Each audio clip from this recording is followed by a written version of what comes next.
Assalamu alaikum wa rahmatullahi wa barakatuh. Aujourd'hui, on va expliquer la partie 2 du chapitre 8, induction électromagnétique. Comme on a vu dans la partie précédente, les objectifs de cette leçon, maintenant, dans cette partie, on va expliquer l'objectif définir le phénomène d'induction électromagnétique. Résumé de la partie précédente, les champs magnétiques créés par un courant rectiligne et l'expression B est égale 2 fois 10 exposant moins 7 I sur 2. Les champs magnétiques créés par un solénoïde parcouru par un courant EB est égal μ0 NI sur L. Les champs magnétiques créés par une bobine plate parcourue par un courant EB est égal μ0 NI sur 2R. La force électromagnétique et l'expression module de F est égal valeur absolue de I fois B fois L fois sinus entre B et L. Le flux magnétique phi à travers N spire est donné par phi est égal NBS cosinus entre B et N. Introduction. Vous êtes-vous déjà demandé comment fonctionnent les machines suivantes? Générateur électrique, lecture de carte de crédit, cuisinière à induction. Le fonctionnement de ces machines est basé sur l'induction électromagnétique. Expérience d'observation. Voyez l'expérience 1.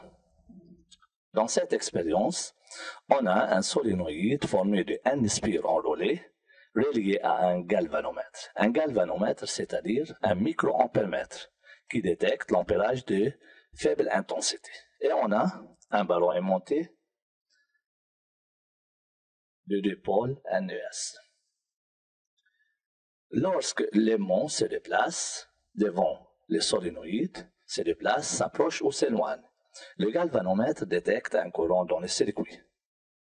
Lorsque l'aimant s'arrête, le courant s'annule. Alors, le galvanomètre n'indique aucun courant dans le circuit. Durant le déplacement de l'aimant, l'intensité de son champ magnétique à travers le solénoïde varie. Alors, cette variation de l'intensité V produit un courant électrique simultané dans le circuit.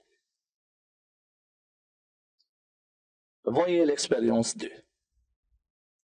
Dans cette expérience, on a deux règles parallèles conducteurs fermées à une résistance.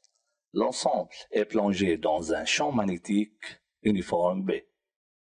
Et on a une tige qui peut se déplacer sur les deux règles. Lorsque la tige se déplace sur le règle, la surface du circuit tige-règle varie. Comme vous voyez, lorsque la tige se déplace, la surface du circuit règle-tige varie. Alors, un courant électrique simultané circule dans le circuit. Lorsque la tige s'arrête, le courant s'annule. Alors, la variation de cette surface produit un courant simultané dans le circuit fermé tige-règle. Voyez l'expérience 3. Dans cette expérience, on a une bobine ou bien une spire tourne entre les branches d'un aimant. Le champ magnétique, ou bien le vecteur champ magnétique B qui est orienté du pôle N vers le pôle S est toujours constant dans ce cas. Lorsque la spire tourne dans le champ magnétique, le galvanomètre indique un courant. Lorsque la spire tourne, le vecteur unitaire N, vecteur normal unitaire N, tourne à la même rotation de la spire. Alors, l'angle alpha formé entre B et N varie.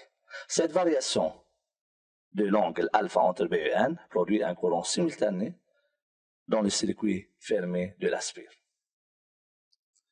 Définition. L'induction électromagnétique est un phénomène physique conduisant à l'apparition d'une force électromotrice dans un circuit électrique dû à un flux magnétique variable. La variation du flux magnétique, phi, peut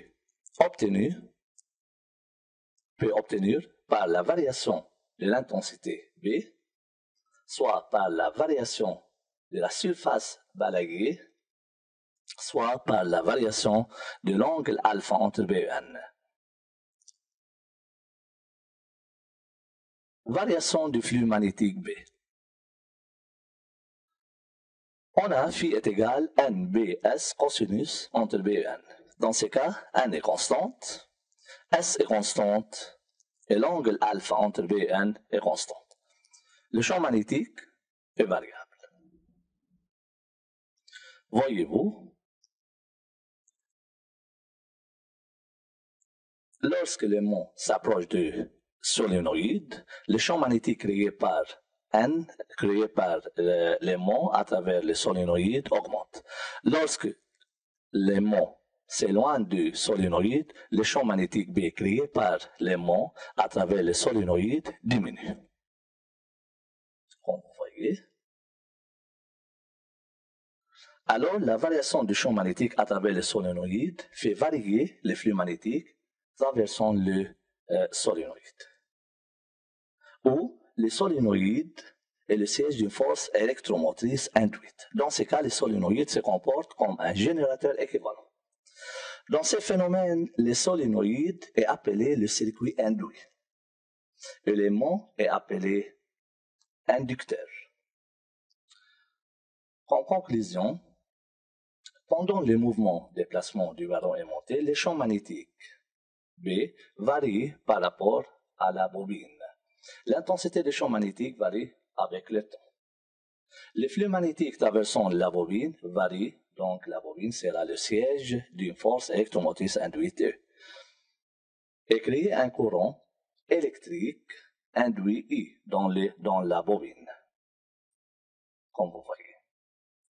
Dans ce cas, l'existence du courant dépend de la résistance du circuit. Alors, I égale 0 dans le cas où le circuit est ouvert, ou bien le circuit fermé à une résistance infinie. Variation de la surface balayée S. Phi est égal à NBS cosinus entre N et B. Dans ce cas, N est constante, B est constante, l'angle alpha entre B et N est constante, la surface S est variable. Comme vous voyez, lorsque la tige se déplace à droite ou à gauche, la surface limitée par la tige et le circuit de rail varie. Cette variation de la surface S fait varier le flux magnétique à travers le circuit. Et par suite, la tige est le siège d'une force électromotrice induite E. Ainsi, un courant circule simultanément dans le circuit fermé rail-tige. Comme vous voyez. Le mouvement de la tige fait varier la surface S. La tige produit une tension entre ses bornes.